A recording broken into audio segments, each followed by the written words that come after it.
welcome in head volleyball coach Scott Swanson today to kind of catch up on the week we just had on the road. A very long trip for you guys, going to Texas A&M, then going down the road to Baton Rouge for two SEC West matchups.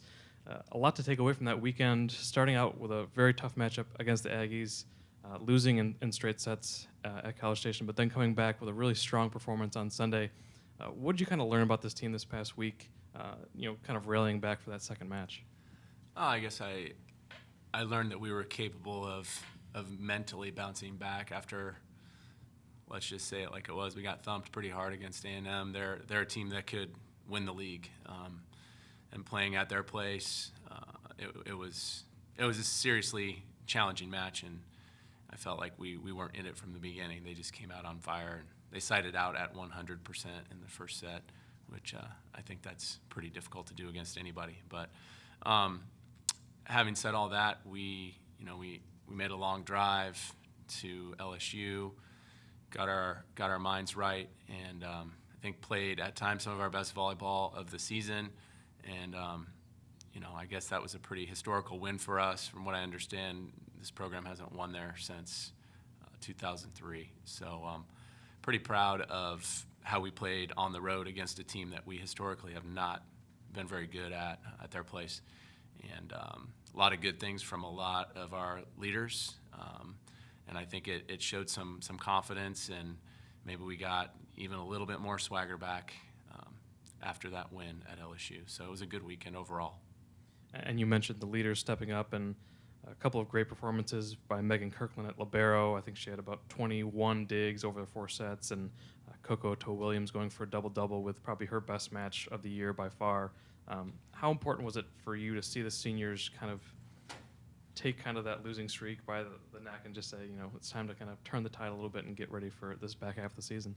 I think it's the most important thing they could have done. I know that up until this point, they've kind of felt the pressure as the senior class who's supposed to lead the way and make this a better season. And I think we've gotten ourselves into some situations where that was maybe a little bit too much pressure, and we didn't react the way we should have, home or away. So I liked that they had the courage and the maturity and just the will to win and not worry about the results. They just went out there and played hard, and good things happen when you do that, and you're not worried about what happened at that last point. You're not dwelling on your mistakes. So I think we did that. We just kept moving forward and came back 2 or 3 times during that 4th set to actually win that match. And I think that said a lot about our kids and how they just hung in there. I think we were down by up to 6 or 7 points at one time in that last set, and they hung in and kept doing what we were asking them to do and didn't let it get to them, and in the end ended up winning that match in 4. So I liked where their heads were at, and I hope that's going to help us on Friday night against Kentucky. And with the way the offense has been this season, it's been very pin dependent. You have a lot of great options on the outside, but how important is it to have a balance between your left sides and right sides? Because it seemed like just having Coco really in a good groove and getting a lot of good tempo balls out to her opened up kind of the entire offense. So how important is it kind of have a balance, even though you are very pin dependent, to have kind of a balance to keep the defense guessing? Yeah, I think that's really been our issue all season, is we haven't had the balance that we want because our passing wasn't like we needed it to be. I feel like we were more in system at LSU than we have been at any other point this year, including preseason. The passes were closer to the net. They were high enough for the setters to give us some balance and to make some decisions. When you pass too low, too tight, or too far off the net, the defense knows that you're going to set it high outside. It's really hard to score against a double block and a prepared defense. What we said right from the beginning in the pregame, in the scouting report, is we're going to run our middles, establish our middles, so that they have to stay on Jackie. They have to honor Alicia, and we did that. We ran them early. I think the very first kill of the game was from Jackie, bounced the ball straight down behind Aubrey, and I think that set the tone that, hey, their middles have to pay attention to our middles, and now we can, because we were passing well, we could set a tempo ball to either one of our pins. And so, the results were, Dessa hit over 300, Coco hit over 300. They had double-digit kills. Michaela Shields hit over 300 and had, I think, 14 or 15 kills. And our middles chipped in with some really timely hitting and good blocking. And Megan did have a great passing match and a good defensive match as well. So it was a really good team effort, and it all starts with that first touch, and that's where the pressure comes really is, you have 2 or 3 kids that are primarily always in charge of passing that first ball. And when you have some tough serving, that can be a tall task. And I think that we're kind of getting over the mental part of that and just going after it and not worrying too much about it like we were before. And this coming weekend, you have just one match, but it's a tough one on the road in Lexington against the Wildcats, who come in. I think they've won about 12 straight, 8-0 in the SEC. But this isn't a team that necessarily is terrifying to you guys. You almost had them here at home just about 2 or 3 weeks ago. So now that you're coming into a part of the season where you're facing teams a second time around, how much is it as a coach about strategy and trying to find what you can change from that first match, what you can introduce that's new to kind of add a wrinkle? What's kind of your mindset going in as a coach to the second match? Well, I think it's you know what they're capable of, and you know what your team was capable of the first time. I think we've maybe improved at some things, and I would expect that they have. Watching them on video, they're obviously they play in a big arena. I think they're probably going to be a lot more comfortable serving and passing in their big arena. It's a different depth perception. There's lots of different air currents going on in a big basketball arena compared to our smaller gym where it's not the same. The walls are just closer and the depth perception is different. And so I think playing on the road in a big arena brings a different challenge to us.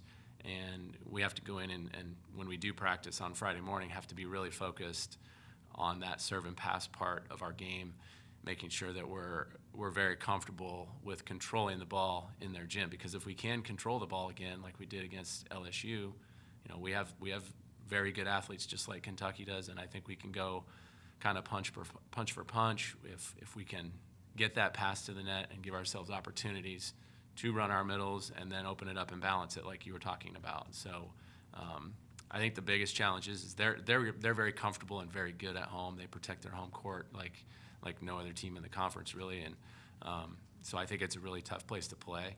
But the familiarity, I think, will help us, and the confidence in that we took a set off of them and probably should have been going 5 with them and maybe even winning here. I think that's still in our players' minds, so we're going to try to ride that. And I'll let you go with this, but before you even get to Kentucky this weekend, you have a nice little ceremony coming up this week for Shawn Nicole. She gets inducted into the Hall of Fame here at South Carolina. As you get ready for that ceremony and get to see her enshrined in the Hall of Fame, what has she meant to the team, all season, and kind of from your perspective coming in as an outsider and in your 6 years now at Carolina, what have you seen from her that has kind of helped build this program? I think just the plain fact that she was here and she went through exactly what our players who she's helping coach are going through, I think is the biggest impact. They understand that she had to go through two-a-days just like they did. She played against Florida, at Florida, several times throughout her career, just like they're having to do. And all those things gives her a credibility. Not only was she one of our first All-Americans, but then she went on to play on the national team and played professionally for a lot of years. That was her job until she got here. So, not only all that, but when she's in our gym and she's scrimmaging, she's a dominant player on the court. And I think they definitely do respect that, how high she jumps, how hard she hits, being able to show them how to do it, not only in a very athletic way, but in a technically correct way. It brings so much credibility, and she's a really good role model for them off the court when they need to talk about anything personal, because she's probably, she is closest in age to them as far as people on our staff. She, I think, is somebody that they feel very comfortable about talking about issues off the court as a collegiate athlete and as a student.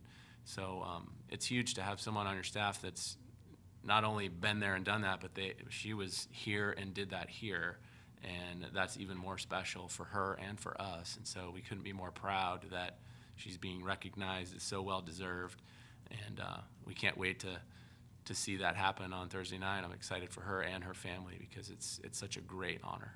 All right, Coach. Thanks for your time. Good luck this weekend. Thank you.